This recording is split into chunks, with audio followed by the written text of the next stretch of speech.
नमस्कार दोस्तों, मैं हूं आपका मित्र राजूपुरी गोस्वामी। आज हम जो अध्ययन करेंगे वो है हिंदी। और हिंदी विषय की बात आती है तो मुख्य तौर से हिंदी विषय में हिंदी व्याकरण, और हिंदी व्याकरण की बात करते हैं हम दोस्तों तो राजस्थान में जितनी भी प्रतियोगी परीक्षाएं होती है, चाहे ग्राम सेवक है, पटवारी है, रीट है या सब इंस्पेक्टर और पुलिस है, इन सभी परीक्षाओं में हिंदी का सिलेबस जरूर है। और हिंदी के सिलेबस में अधिकतर जो क्वेश्चन आते हैं वो हिंदी ग्रामर से संबंधित। आज शुरुआत करने जा रहे हैं हम हिंदी। तो सबसे पहला जो क्वेश्चन बनता है, हिंदी कौन सी भाषा का शब्द है। अभी लास्ट टाइम सेकंड ग्रेड के एग्जाम में प्रश्न आया था दोस्तों कि हिंदी कौन सी भाषा का शब्द है। तो हिंदी दोस्तों, ये जैसे ये प्रश्न पूछे हिंदी कौन सी भाषा का शब्द है, तो ये दोस्तों फारसी भाषा का शब्द है। कौन सी भाषा का है? फारसी भाषा का शब्द है। अब यहां से प्रश्न बनता है कि हिंदी कौन सी भाषा का शब्द है, तो हिंदी फारसी भाषा का शब्द है। फिर हिंदी में जो बेसिक है, बेसिक की बात की जाए कि हिंदी की शुरुआत कहां से होती है तो उस पर चर्चा करते हैं। और बेसिक में शुरुआत होती है वर्णमाला से। वर्णमाला। अब देखो यहां शब्द लिखा हुआ है वर्णमाला, तो इसमें सबसे पहला जो है प्रश्न बनेगा कि वर्ण किसे कहते हैं। वर्णमाला हम पूरी अध्ययन करेंगे, बट इसमें पहला प्रश्न बन रहा है कि वर्ण किसे कहते हैं। तो वर्ण की जैसी बात करते हैं दोस्तों, तो वर्ण किसे कहते हैं? भाषा की सबसे छोटी इकाई क्या कहलाती है? वर्ण कहलाती है। प्रश्न बनता है कि वर्ण किसे कहते हैं, तो भाषा की सबसे छोटी इकाई क्या कहलाती है? वर्ण कहलाती है। फिर एक और हो सकता है वहां पर यह परिभाषा संबंध इस प्रकार का विकल्प नहीं हो, दूसरा विकल्प भी दिया हुआ हो सकता है। दूसरा इसका एक और बनता है इसकी विशेषता के रूप में कि जिसके टुकड़े नहीं किए जा सकते हो, वो क्या कहलाता है? वर्ण कहलाता है दोस्तों। यानी कि भाषा की सबसे छोटी इकाई क्या कहलाती है? वर्ण कहलाती है, और जिसके टुकड़े नहीं किए जा सकते हैं। ठीक है, अब देखो वर्ण की परिभाषा क्लियर हो चुकी है अपने। अब आगे हम बढ़ते हैं दोस्तों कि वर्णमाला में वर्णों की संख्या कितनी है, उसमें स्वर कौन कौन से हैं, या व्यंजन कौन कौन से हैं, कितने भागों में विभाजित कर रखा है। तो शुरुआत करते हैं दोस्तों वर्णमाला। वर्णमाला में जब हम बचपन से पढ़ते आए हैं, मेरे ख्याल से पूरे राजस्थान में यदि मैं बात करूं तो जैसे प्रथम क्लास यानी पहली कक्षा जो है, पहली कक्षा में अपने माता पिता ने एक पट्टी पहाड़ा ला करके दिया था, और उस पट्टी पहाड़े में हमने सबसे पहले जो शुरुआत की है, जो हमने सभी ने सीखा है, हिंदी भाषी जो है अ से अनार, यहीं से शुरुआत होती। तो यानी हिंदी वर्णमाला की जब पहले वर्ण की बात आती है और वो शुरुआत होती है अ से अनार। दोस्तों देखते हैं अ से अनार से, तो यानी सबसे पहले इसमें कि वर्णों की संख्या कितनी है, प्रश्न ये बनता है, कहीं एग्जाम में आ चुका है, हिंदी वर्णमाला में वर्णों की संख्या कितनी है, यानी कुल संख्या कितनी है।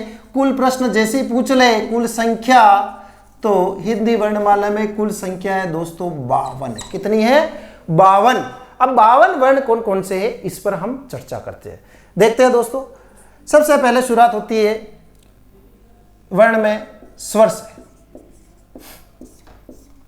दूसरा प्रश्न यह बनता है कि स्वर की संख्या कितनी है, स्वरों की संख्या कितनी है, स्वर किसे कहते हैं। ठीक है, तो स्वरों की संख्या की बात आती है दोस्तों, तो स्वरों की संख्या है 11। कितनी है दोस्तों? 11। यानी कुल वर्ण पूछ ले तो कुल वर्णों की संख्या कितनी है? 52। लेकिन स्वर यानी स्वरों की संख्या कितनी है, कुल स्वरों की संख्या तो कितनी है? 11। अब देखते हैं कुल जो स्वर है 11 कौन कौन से हैं। सबसे पहले है दोस्तों अ, आ, ई, उ, री, ऐ, ओ और औ। ये 11 स्वर है। प्रश्न बनेगा कि हिंदी वर्णमाला में स्वरों की कुल संख्या है तो कितनी है? 11 स्वर है। अब 11 स्वर ये है। अब इनसे संबंधित एक और क्वेश्चन आता है कि मूल स्वर कौन से हैं या दीर्घ स्वर कौन से हैं, तो इस पर भी हम चर्चा करेंगे। तो सबसे पहले यह देखते हैं, देखो कि मूल स्वर कौन कौन से? मूल स्वर। मूल स्वर की जैसी बात आती है दोस्तों, तो मूल स्वर की संख्या है 4। देखो स्वर की कुल संख्या कितनी है? 11, लेकिन इसमें ही विभाजित है कि हिंदी वर्णमाला में मूल स्वरों की संख्या कितनी है? तो 4 है। अब 4 मूल स्वर कौन कौन से हैं, इस पर चर्चा करते हैं। हम देखो एक छोटा सा उदाहरण के माध्यम से बताता हूँ आपको 4 जो मूल स्वर है वो कौन कौन से हैं। तो जैसे कि अपन कहीं पर भी बाइक लेकर के जा रहे हैं और बाइक से खुदा ना खासा ऐसा नहीं हो बट गिर गए तो अपने गिरते ही अपने जैसे गिरे हम और वापस उठते उस वक्त अपने मुंह से कौन सी ध्वनि निकलती है? सोचो आप लोग, सोचा? तो दोस्तों आप लोगों ने सोचा है कि उस वक्त आवाज कौन सी निकलती? जैसे आप बाइक से गिरे और सबसे पहले एक्शन हो गया आपकी इधर उधर देखो कि देख तो नहीं रहा अपने को, फिर देखा, फिर क्या करोगे कि आपके मुंह से जैसे मान लो सोच लो पैर टूट गया ऐसा कुछ लग गई, तो आप जैसे पैर टूट गया सोच लो तो पैर को पकड़ोगे और थोड़ी सी आपके मुंह से आवाज निकलेगी, यानी अ की या ई की, ये कंफर्म नहीं है, बट अ या ई की ध्वनि निकलेगी। और यानी जो मूल आपके मुंह से शुरुआत हुई, ऐसा मैंने नहीं कहा आप वही ध्वनि निकालो, आप नहीं तो ट्राई करके देख लेना भले। अब देखो यानी कि अ या ई ये कंफर्म नहीं है, तो यानी मूल ध्वनि जो निकली अ या ई, अ ई, और इसके साथ में 2 स्वर और जोड़ दो उ और री, यानी अ ई उ री, ये जो चारों स्वर है ये क्या कहलाते हैं? मूल स्वर कहलाते हैं। कंफर्म सभी है? अब देखो यदि मैं मूल स्वर की संख्या 4 हो चुकी है, 11 में से आप 4 माइनस करते हो तो कितनी है? 7, यानी 7 और बचे हैं, और जो 7 जो बचे हैं उन्हें हम कह सकते हैं दीर्घ स्वर। क्या कहते हैं? दीर्घ स्वर। तो इनकी संख्या कितनी है? 7। यानी कि हिंदी वर्णमाला में मूल स्वरों की संख्या है, तो मूल स्वरों की संख्या कितनी है? 4। कौन कौन से? अ, ई, उ, री, ठीक है। और दूसरे जो 11 स्वर लिख रखे उसमें से जो शेष जो 7 स्वर है वो कौन से हैं? दीर्घ स्वर है। क्लियर है सभी के? आगे बढ़ते हैं हम दोस्तों। स्वर की बात आती है तो 4 और दीर्घ स्वर की संख्या की बात आती है तो 7। मूल स्वर कौन से थे वो भी हमने देख लिए और दीर्घ स्वर भी देख लिए। फिर दूसरा प्रश्न बनता है दोस्तों मात्रा। अभी जो जितनी प्रतियोगी परीक्षा हो रही इसमें यानी थोड़ा डीप गहराई से पूछ लेते हैं कि मात्रा किसे कहते हैं या मात्राओं की संख्या कितनी है, वास्तविक संख्या कितनी है। अपने हिंदी व्याकरण की बात की जाए हिंदी व्याकरण में, तो हिंदी व्याकरण में दोस्तों स्वरों की संख्या जब 11 है तो मात्राओं की संख्या कितनी है। तो मात्राओं की संख्या की बात करते हैं दोस्तों, तो हिंदी जो वर्णमाला है उसमें अस्वर की मात्रा नहीं होती है दोस्तों। कौन से स्वर की मात्रा नहीं होती है? अस्वर की मात्रा नहीं होती है। तो अपने पास यानी कि 11 स्वर है उसमें से एक जो अस्वर है इसकी मात्रा नहीं है, तो कितने शेष जो स्वर है उन सभी की मात्रा होती है, यानी कि कितने में 11 में से एक गया तो 10, यानी मात्राओं की संख्या कितनी है? 10। तो प्रश्न पूछ ले कि हिंदी वर्णमाला में मात्राओं की संख्या कितनी है? तो 10 है। कितनी है? 10। अब 10 को किस प्रकार से कैसे क्या है ये समझ लेते हैं।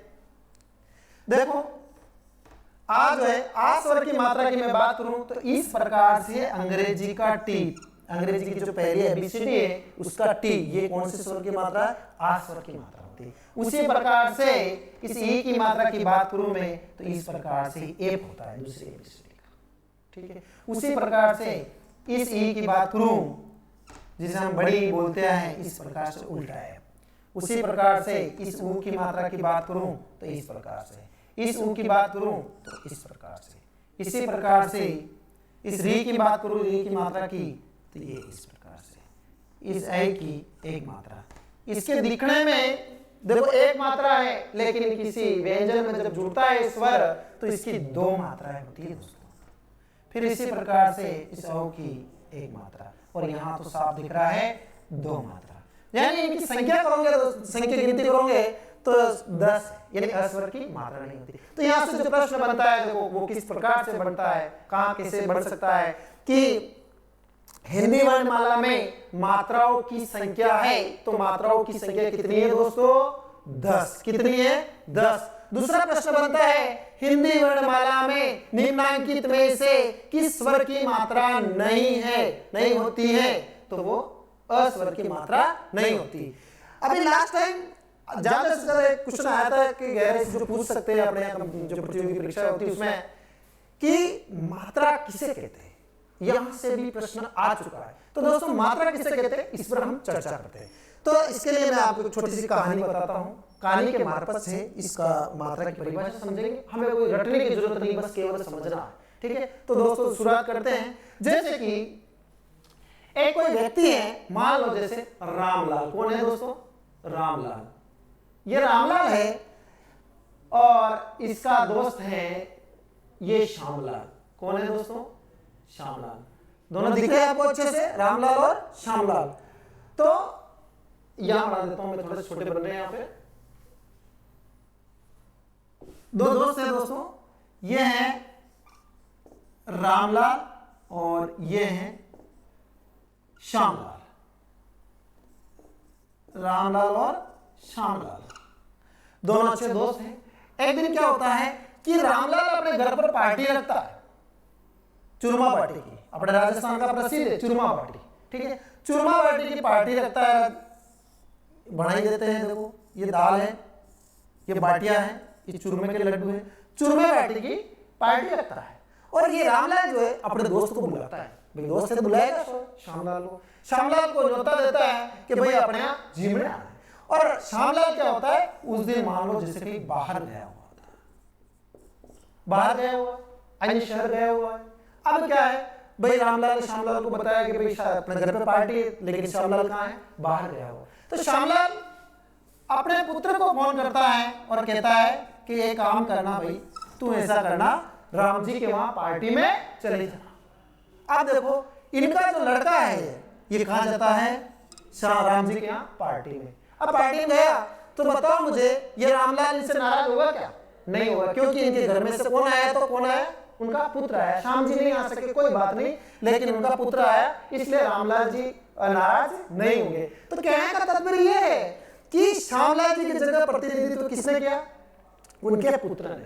तो यहां पर भी बात आती है मात्रा किसे कहते हैं। देखो इसकी परिभाषा की बात करते हैं हम, यानी कि श्यामलाल जी का प्रतिनिधित्व इनके पुत्र ने किया है। उसी प्रकार से हमारे यहाँ मात्रा की परिभाषा अब जो मैं समझाने जा रहा हूं, यानी जो ये स्वर है ये तो कौन हुए? श्यामलाल जी हुए। कौन हुए? श्यामलाल जी। और ये जो आपको संकेत दिख रहे हैं, जैसे संकेत है, जैसे रोड पर जाते हैं ना, आगे रोड बंद है, ठीक है। ये जो संकेत है, जो चेन है, ये संकेत इन स्वरों का प्रतिनिधित्व करते हैं, ठीक है। तो अब इसकी परिभाषा हम यदि हम व्यवस्थित परिभाषित रूप में लिखे हम, तो परिभाषा क्या बनती है दोस्तों? मात्रा की परिभाषा यानी स्वर, यानी श्यामलाल जी स्वरों का प्रतिनिधित्व करने वाले ये एक प्रकार के संकेत दिख रहे हैं, तो हम क्या लिख सकते हैं? संकेत क्या कहलाते हैं? मात्रा कहलाते हैं। यानी स्वरों का प्रतिनिधित्व करने वाले संकेत क्या कहलाते हैं? मात्रा कहलाते हैं। तो आज हम लोगों ने जो सीखा है वो है, देखो सबसे पहले तो हिंदी कौन सी भाषा का शब्द है? तो हिंदी फारसी भाषा का शब्द है। पहला प्रश्न तो यहीं से बनता है। हिंदी, हिंदू, हिंदुस्तान कौन सी भाषा का शब्द है? तो फारसी भाषा का शब्द है। फिर दूसरा प्रश्न बनता है कि हिंदी वर्णमाला में कुल वर्णों की संख्या है, तो कुल वर्णों की संख्या कितनी है दोस्तों? 52। कितनी है? 52। अब हम जो वर्ण पढ़ रहे हैं 52 वर्णों का हम अध्ययन करेंगे। उनमें से, ठीक है, वर्ण में से जो स्वर को अध्ययन किया हमने आज, वो उनकी संख्या कितनी है? स्वरों की संख्या कितनी है पूछ रहे तो 11 है। और 11 स्वर है, उसमें भी मैंने आपको अलग अलग मूल स्वर कौन से हो, दीर्घ स्वर कौन से, ये समझाया। उसके बाद में मात्रा किसे कहते हैं, मात्राओं की संख्या कितनी है, ये भी हमने समझ लिया। ठीक है दोस्तों, बहुत बहुत धन्यवाद।